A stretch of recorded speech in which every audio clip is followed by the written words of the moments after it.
Hello everyone,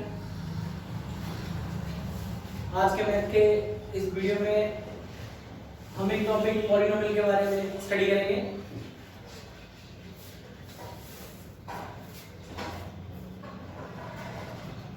polynomial, तो सबसे पहले इंट्रो में हम ये देखेंगे कि पॉलिनोमियल का मीन क्या होता है, मतलब क्या होता है।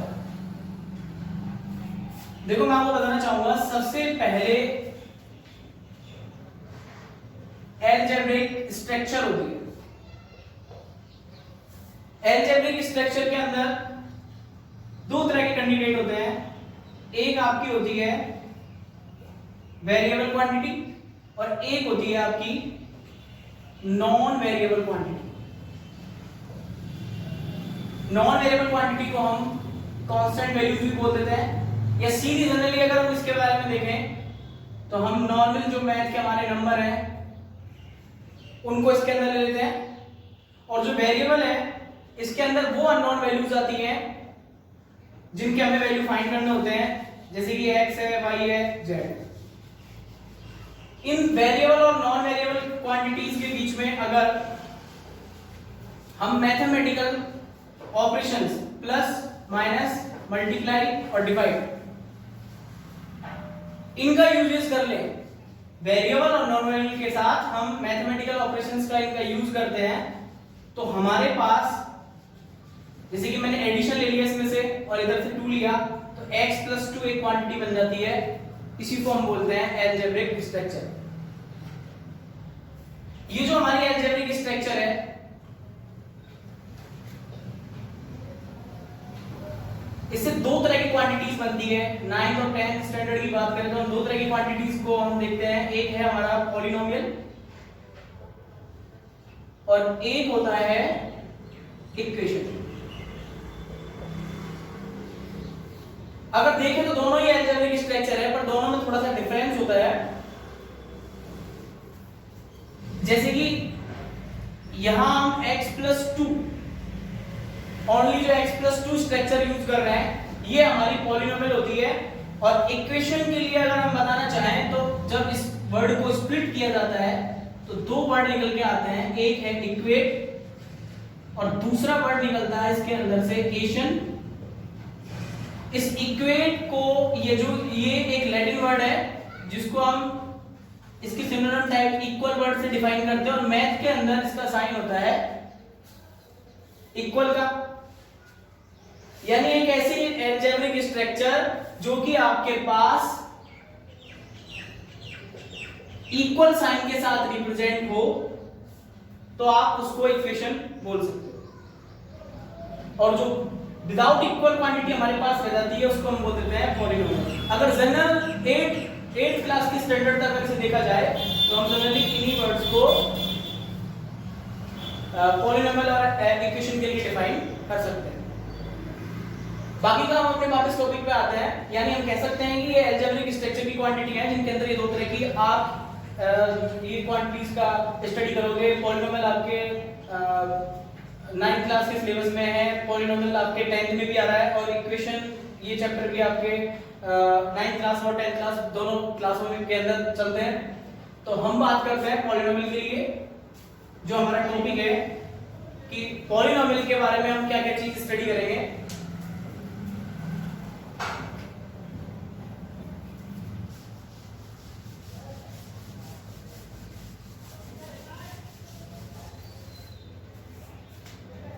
देखिए, जैसे कि पॉलिनोमियल है, अगर इसका रिप्रेजेंटेशन किया जाए तो p और वेरिएबल x में इस पॉलिनोमियल को हम डिनोट कर रहे हैं।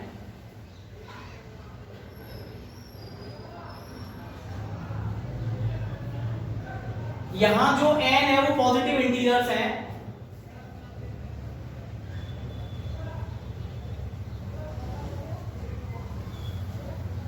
और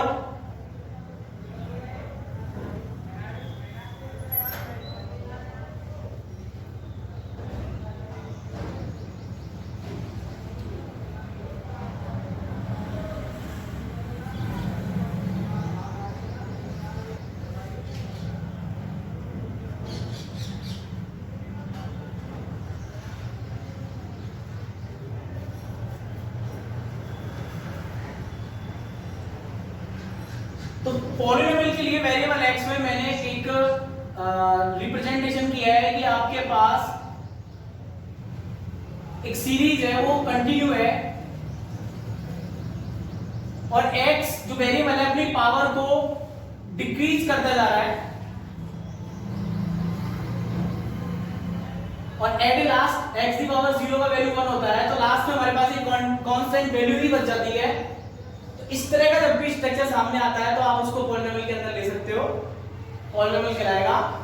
तो हमारे पास हमें इस तरह की स्ट्रक्चर के अंदर दो कंडीशन दिखाई देती हैं। अलजेब्रिक स्ट्रक्चर का ये मिक्सचर है और इस कंडीशन में हमें दो चीजें क्या दिख रही हैं कि यहां जो हमारे पास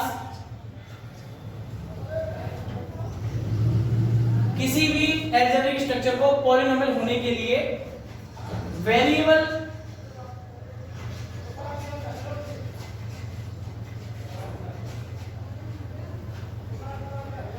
पे जो पावर है, ये जो डिग्री है, वो ऑलवेज पॉजिटिव होनी चाहिए, होल नंबर में होनी चाहिए। अगर सीधी भाषा में बोलूं तो मैं वेरिएबल की जो पावर है वो कभी भी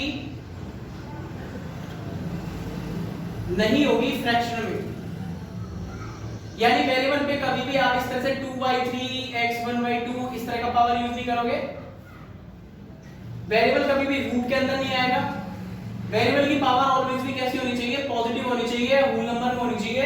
इसके अलावा वेरिएबल अपनी पावर्स को अप्लाई नहीं करता है। पॉलिनोमियल के लिए आपके पास वेरिएबल पावर पॉजिटिव और होल नंबर में होना चाहिए।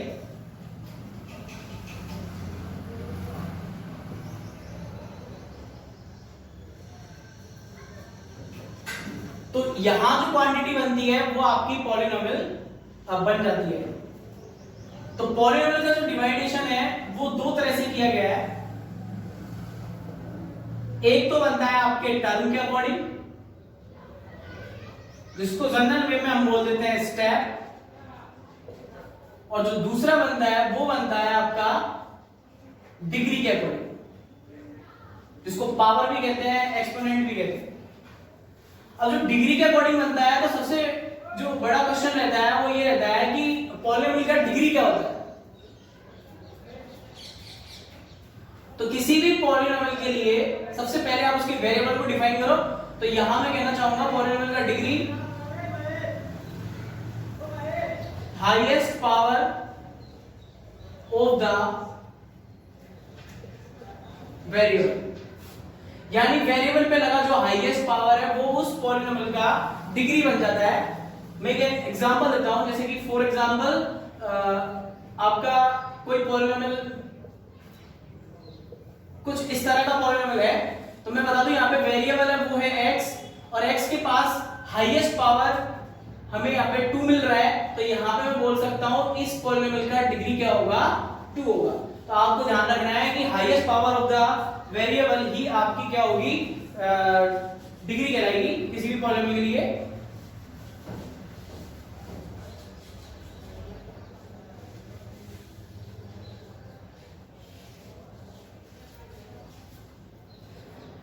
वापस अपने कॉन्सेप्ट पे आते हैं। टर्म के हिसाब से यानी स्टेप के हिसाब से हम पॉलिनोमियल को किस तरह से डिफाइन करेंगे। तो सबसे पहले हम बोलना चाहेंगे कि इसमें अगर आपको इस अलजेब्रिक स्ट्रक्चर के अंदर स्टेप या टर्म आपकी सिंगल हो, 1 हो, तो ऐसे में पॉलिनोमियल कहलाता है मोनोमियल। फॉर एग्जांपल टर्म हमेशा प्लस और माइनस के कॉपरेशन से बनती है, और यहां पे अगर हम बात करें तो जैसे कि मैंने यहाँ पे 2x ले लिया फॉर एग्जांपल के लिए, जैसे कि और भी हम ले सकते हैं 3z ले लिया, तो यहाँ पे एक सिंगल टर्म है, कोई स्टेप बन ही नहीं रहा है, तो इसलिए इसको हम बोलते हैं मोनोमियल टाइप का पॉलिनोमियल। अगर हमारे पास स्टेप या टर्म 2 हो तो ये बनता है बायनोमियल।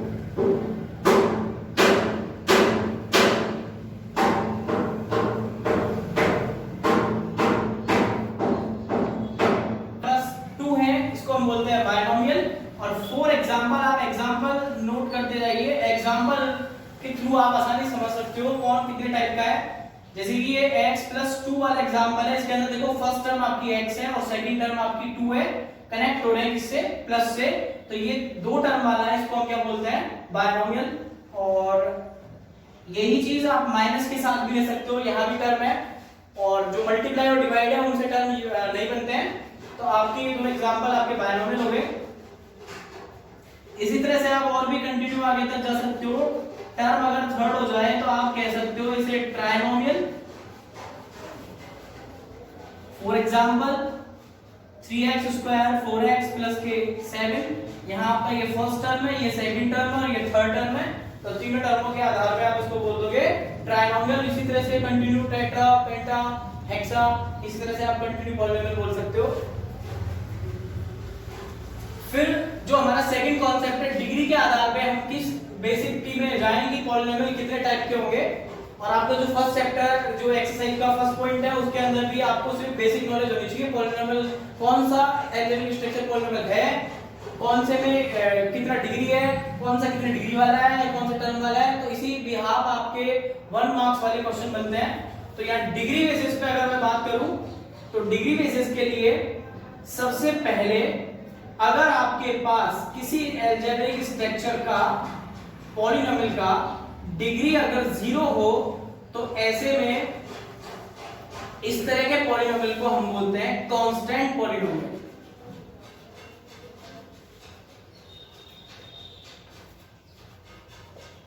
For example 2x⁻0। यहां आपने अगर एक क्लास में अगर एक छोटे क्लासों में अगर फॉर्मूला पढ़ा है तो a⁻0 को हम 1 बोलते हैं। तो ये आपका बन जाता है 2 और 2 एक कांस्टेंट वैल्यू होती है, इस तरह से इसको क्या बोल सकते हैं, constant polynomial.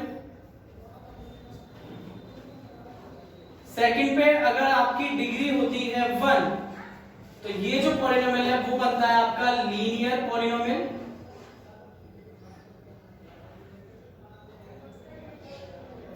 Linear polynomial for example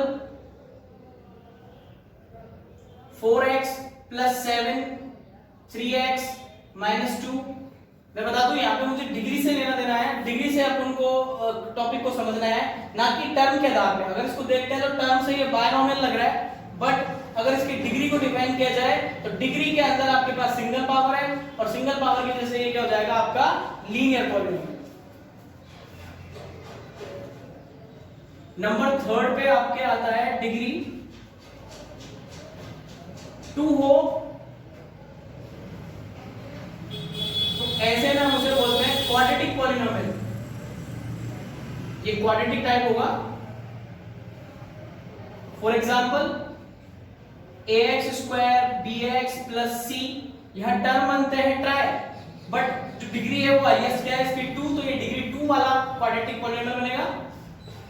4x² - k 7x + k 8, ये भी एक तरह से आपका क्या है क्वाड्रेटिक पॉलिनोमियल है। ये दोनों ही जो कॉन्सेप्ट है आप पॉलिनोमियल के लिए देख रहे हो, यही सारा प्रोसीजर आपके इक्वेशन के अंदर भी होता है। बस फर्क इतना सा होता है कि इस पॉलिनोमियल वाली स्ट्रक्चर के अंदर आपको इक्वल साइन और मिल जाता है, जिस वजह से आप डिफाइन कर सकते हो कि कौन सी चीज पॉलिनोमियल है और कौन सी इक्वेशन है। बाकी का ये जो कॉन्सेप्ट है कि डिग्री वाला या बेसिक टी में उसका जो हम उसे नॉमिनेट कर रहे हैं, नामांकन कर रहे हैं, तो डिग्री आधार पे आप अगर डिग्री 1 वाला दिखता है इक्वेशन तो आप उसको लीनियर इक्वेशन बोलोगे, और डिग्री 2 दिखती है तो आप उसको क्वाड्रेटिक इक्वेशन बोलोगे। यही बहुत चैप्टर आपके आगे भी नेक्स्ट चैप्टर में काम में आने वाली चीजें हैं, तो आप इन दोनों को इंपॉर्टेंट लगा सकते हो, इनके बारे में आपको नॉलेज होनी चाहिए कि किस बेसिस पे इनको बोला जाता है ऐसा। नंबर 4 पे हम डिग्री थर्ड की भी चर्चा करेंगे। या थर्ड डिग्री जब किसी की होती है तो उसे बोला जाता है cubic polynomial. For example ax³ bx² cx + d एक जनरल टर्म लिखी गई है, ये ज्यादातर काम में आती है डिग्री 3 के लिए। और बेसिकली आप इसको ऐसा भी बोल सकते हो 4x³ + 7x + 2। ये कोई जरूरी नहीं है कि इसके अंदर टर्म भी कांटेक्ट में लाई जाए, टर्म के आधार पे बोला जाए, ये आपका क्यूबिक पॉलिनोमियल बन जाता है।